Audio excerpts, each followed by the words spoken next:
মাত্র কৌশিক মাঠে প্রবেশ করেছে। দেখা যাক সে কি করতে পারে। বল আছে 2টি, রান দরকার 6টি।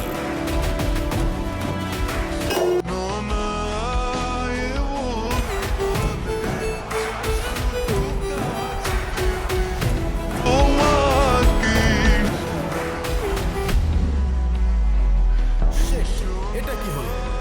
কৌশিকের প্রথম বলই মিস। যেইভাবে এন্ট্রি দিল সেইভাবে কিছু করতে পারলো না কৌশিক। এখন বল বাকি 1, রান দরকার 6। দেখা যাক কৌশিক কি করতে পারে। চারিদিকে শুধু টেনশন, কি হবে কি হবে। কৌশিক কি পারবে তার দলের সম্মান বাঁচাতে? দেখা যাক।